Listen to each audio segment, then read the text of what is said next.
Hello and welcome back to another 8-bit restoration project.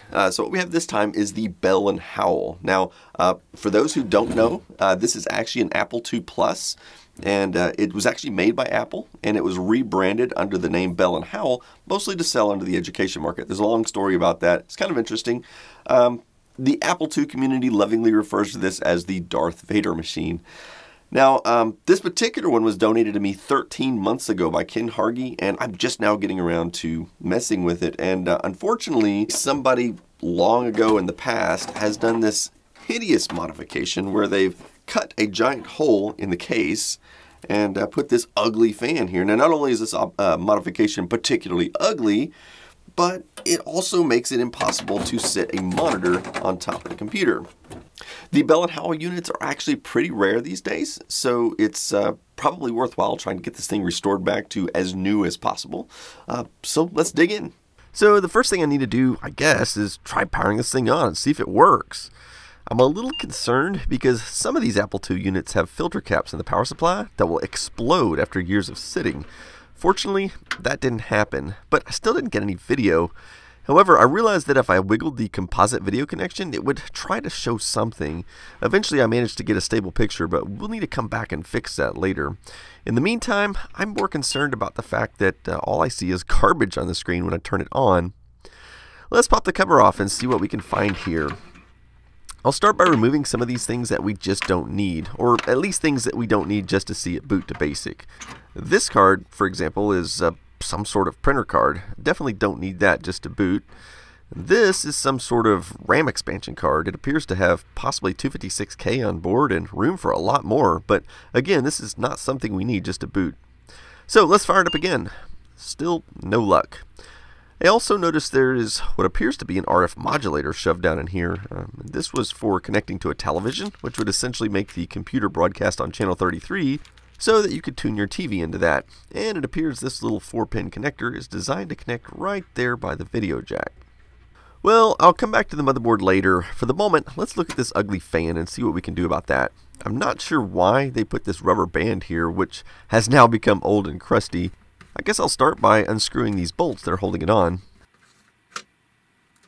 That dried up rubber band was holding the fan on almost like glue. Okay, next I'll unscrew these bolts holding the power cord on. And there we go. I have no use for this stuff, so in the garbage it goes.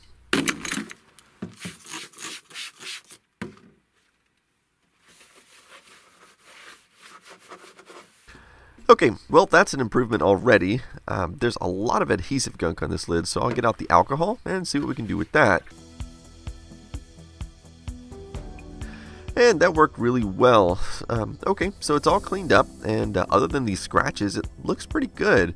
But I wonder what we can do about that big hole. Well, it just so happens I was invited to attend Maker Faire in Orlando. This place was really awesome with all kinds of cool contraptions there. I got to sit in a replica of the DeLorean from Back to the Future. This was really impressive piece of work, both inside and out. Here's the time circuits and the flux capacitor, and it even has the right license plate, except it's for Florida. And there were plenty of other cool things to be seen.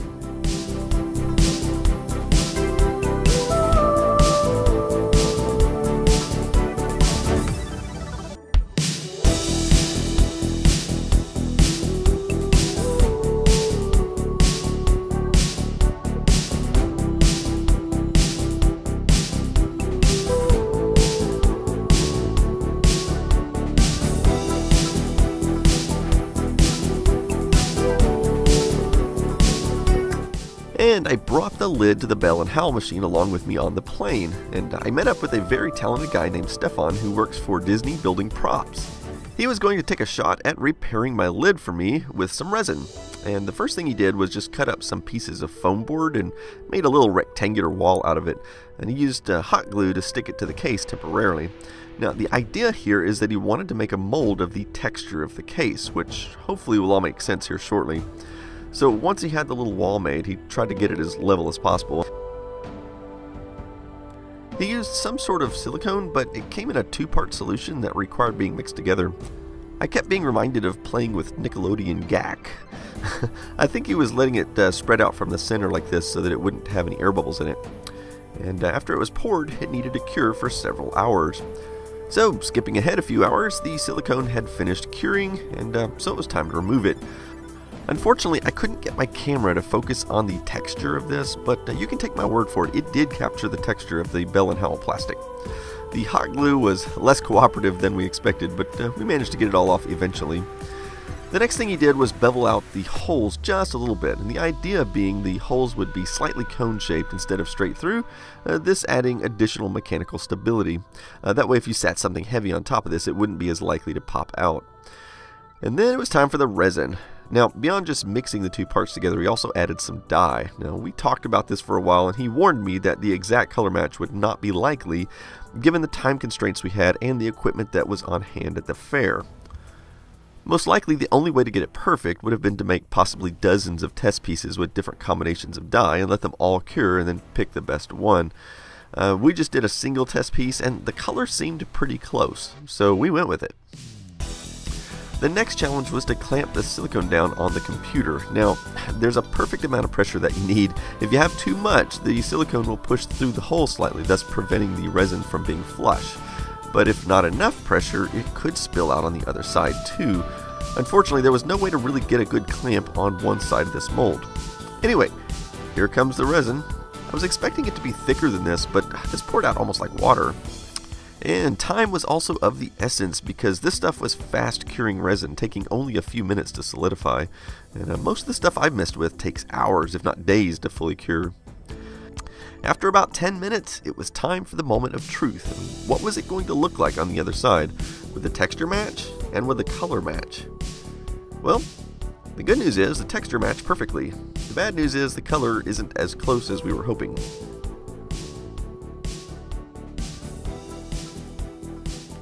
So when I got back home, I went to the local hardware store and decided to get some spray paint. I noticed they even had this little display for test spray paint here. I brought the lid with me and tried to compare it to all of the colors available. And I even tried a test spray, but it was hard to do while holding the camera, and the reality is, it's never going to look right when sprayed on paper. I ended up getting two different colors that I felt were close, and then what I did was spray the edge of these two floppy disks to see how it looks on plastic.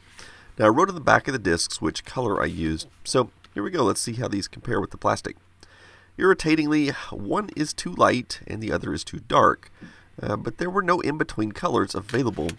I'm also not thrilled with the metallic flakes in there, and I'll have to think about this for a bit. In the meantime, I wanted to tackle the motherboard problem, and I took the computer over to Raymond's place because he had a spare Apple II Plus motherboard we could use for testing. But first he wanted to use this fancy RAM tester and see if any of the RAM chips were bad. And they all tested good. He also had a little CPU tester that is compatible with the 6502, so we tested that and it tested good as well. So then we took the spare Apple II board and started swapping chips around, starting with the ROMs to see if any were bad. We put chips from my board into his and tested each one. Eventually we found the culprit, and it ended up being this 74LS257 chip. Now when I got back home, I figured it was time to turn it over and take it apart. Fortunately, Apple II systems are pretty easy to take apart. There's just a few screws on the bottom and then the case will come right off. I do need to unplug the keyboard though. This thing's a little bit dusty inside, but not too bad. I've seen way worse. Still, I will remove this trash out of here. And then I want to take a look at this video jack. Now, this is a common issue that affects almost every Apple product from the era due to the type of RCA connector they used. Now as you can see, what happens is the jack becomes loose from the base and no longer makes good grounding contact. My friend Raymond actually has some new old stock jacks and he gave me one, but the trouble is the same problem will eventually happen to this one as well, so I think it's better to just fix it. And what I've always done in the past is just to heat this area up and solder it together, and this will solve the problem once and for all. And I'll give it a test now, and yep, it's nice and firm. I'll just power it up to verify it's still working, and yes it is. I think I'll also give the board a good spray with some compressed air, and then I'll use a brush to get any dust that was too stubborn to come off that way. And there's also this crud on one of the ROM chips, and I'm not sure what it is, but it sort of looks like whiteout. I've tried some alcohol on it to no avail, so next I'll try some WD-40. I'll just spray some on a paper towel because I don't want to risk getting it all over the board, and I'll just apply a little on there and let it sit for 10 minutes or so. And even after 10 minutes it didn't want to wipe off, but I found that I could use a screwdriver and gently scrape it off. And that ended up working out pretty well. I mean, at least you can read the numbers on there now. Now, looking at this case now, I knew that the keyboard needed some help on the outside, but I also noticed it's bent on the inside, and this is most likely due to a hard impact or something heavy being sat down on top of the keyboard. Fortunately, there are just 4 screws to remove, and the keyboard will come right out. And there we go. I also found this ugly leftover double-sided tape inside the case. I suspect this was holding the RF modulator on at some point, but that's got to go. The way I deal with this is to use a screwdriver to scrape away the leftover foam. And then I can use some WD-40 on the adhesive layer and let that sit for a bit. And then I can scrape away the adhesive with a screwdriver. And by the way, I always use a little bit of a dull screwdriver for this. If it's really sharp, it'll scratch the plastic. And with a dull screwdriver, you're sort of pushing this stuff away rather than scraping it. Anyway, that worked out really well. I followed up with some alcohol to clear up any remaining residue. And that looks great now. So now it's time to paint. I've masked off just the center area there, so I won't be painting the whole lid. And I decided to mask off and paint part of the main case. So I'm just going to paint these 2 side pieces as well, so that hopefully it will match all the way across in that recessed area. I decided not to use either of those metallic paints I bought, and instead I'm just going to use this flat black. Well, here goes nothing.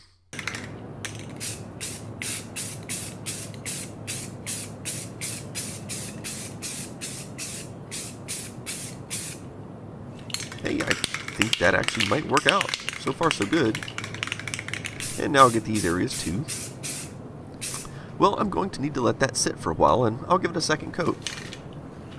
While waiting on that to dry, I'm going to take a look at this keyboard.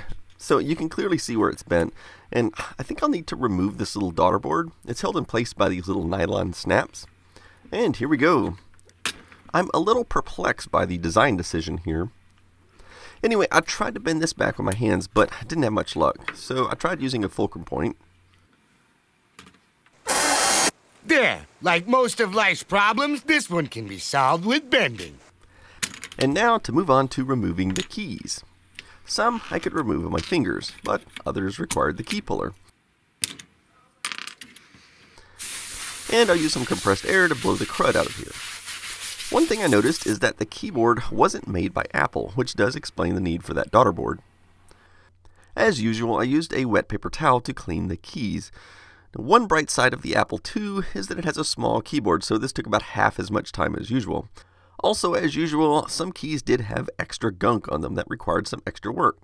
However, none were more irritating than these F and J keys. Somebody added these bumps so they could find the right touch typing positions without looking at the keyboard, but I thought it looked terrible and I wanted to remove these.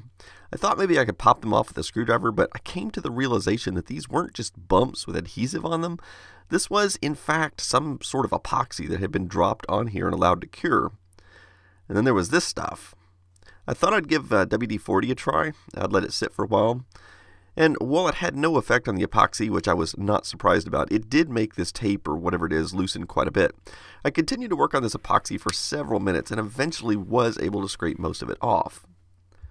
Unfortunately, it did end up scratching the keys some, but at least you can actually see the letter now. It might be possible to polish this down, but I'm not going to worry about it for now. So it's time to reassemble the keys, and of course I took a photo of it beforehand.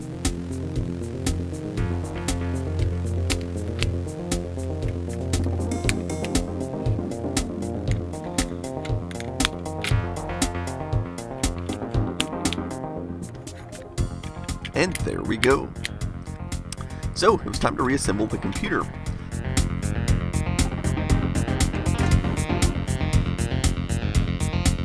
I'll put this language card back in there.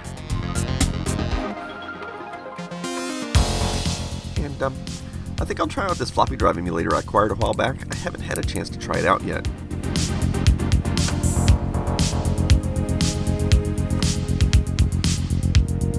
And now to put my painted top back on. That doesn't look half bad.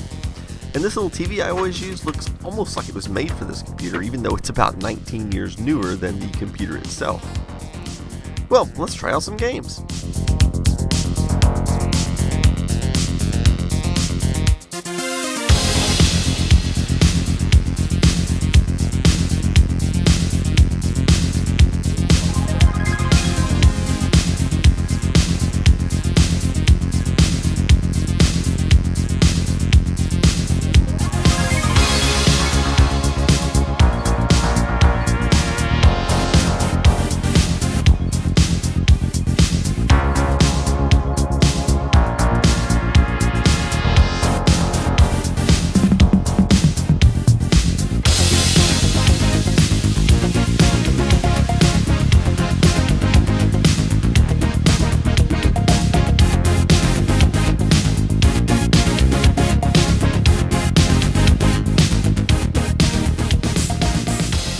And so this is another computer that I am happy to be able to move from the repair pile to the display of properly working computers in my home.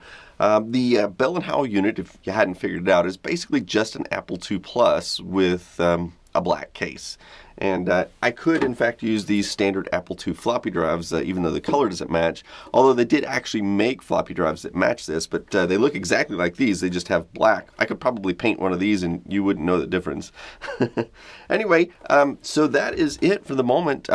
So I got a lot of neat stuff coming up soon, so stick around for that, and thanks for watching.